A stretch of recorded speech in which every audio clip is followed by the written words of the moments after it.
Issue দিয়ে তারা চেয়েছিল আনসার বাহিনীর ইসকন দিয়ে, রিক্সা লীগ দিয়ে, শ্রমিক লীগ দিয়ে এই দেশের দ্বিতীয় স্বাধীনতার সার্বভৌমত্বকে নষ্ট করার জন্য। ঠিক কিনা? বাংলাদেশের তৌহিদি জনতা ইসকনকে প্রতিরোধ করেছে, রিক্সা লীগকে প্রতিরোধ করেছে, আনসার বাহিনীকে প্রতিরোধ করেছে এবং ইনশাআল্লাহ নিশ্চয় নিশ্চয় রব্বে কাবার কসম করে বলতে পারি এই সাদিয়ানি ফিতনা এবং ভারতের নরেন্দ্র মোদীর সেই কুচক্রান্তকেও নিশ্চয় নিশ্চয় প্রতিহত করবে। ঠিক কথা আমাদের স্পষ্ট, যখন আমাদের মুরব্বীদের পক্ষ থেকে যেই ডাক আসবে, যেই আমাদের মিশন দেওয়া হবে, যেই টার্গেট দেওয়া হবে, সেই টার্গেট পূরণ করার জন্য বাংলাদেশের কওমি জনতা, তৌহিদি জনতা ঐক্যবদ্ধ। ঠিক কিনা বলুন? এর জন্য আমরা সুশৃঙ্খল, আমরা সভ্য জাতি, আমরা স্বাধীন দেশের স্বাধীন চেতনা মানুষ, আমরা বিশৃঙ্খলা পছন্দ করি না। তবে যদি কেউ এই দেশের স্বাধীনতার সার্বভৌমত্বকে নিয়ে ছিনিমিনি খেলতে চায়, এদেশের মুসলমানদের ধর্মীয় স্বাধীনতা, দাদু তাবলীগের মেহনতের মধ্যে কুয়াঘাত করতে চায়, কাক চক্ষু দিয়ে তাকায়, তাদের চক্ষু তৌহিদি জনতা উপড়ে ফেলবে। ঠিক কিনা?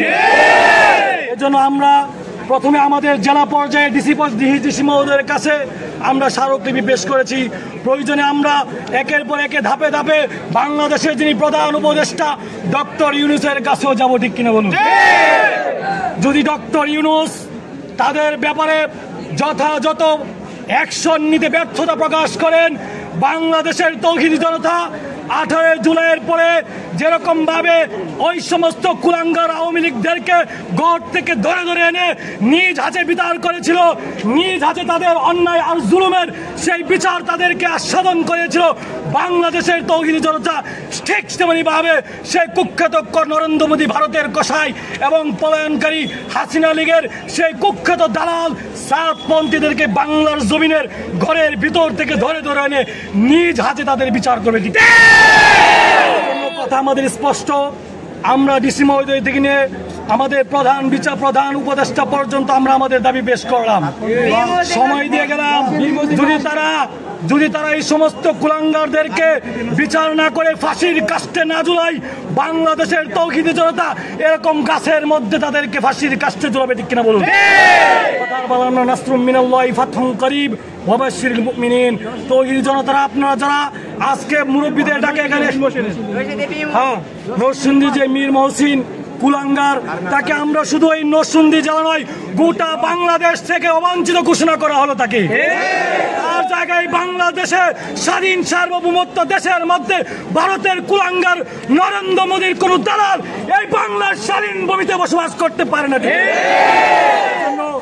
অতি শীঘ্রই যদি সে তওবা করে মুরব্বীদের কাছ থেকে ক্ষমা নিতে পারে, যদি দেশের সরকার তার বিরুদ্ধে কোনো ধরনের অ্যাকশন নেয়, সে যদি সেটা মেনে নেয়, সে যদি সেটা স্বীকার করে, তাহলে এটা মুরব্বীদের বিষয়।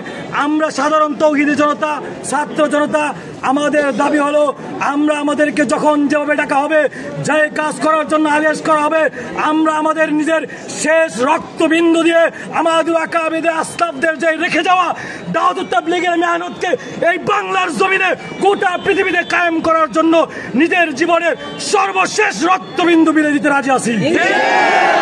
সর্বশেষ কথা, যদি আবার আমাদেরকে আহ্বান করা হয়, আবার যদি টঙ্গীর ময়দানে ডাকা হয়, আবার যদি সোহরাওয়ার্দী উদ্যানে ডাকা হয়, তাহলে যাওয়ার জন্য কারা কারা প্রস্তুত আছে?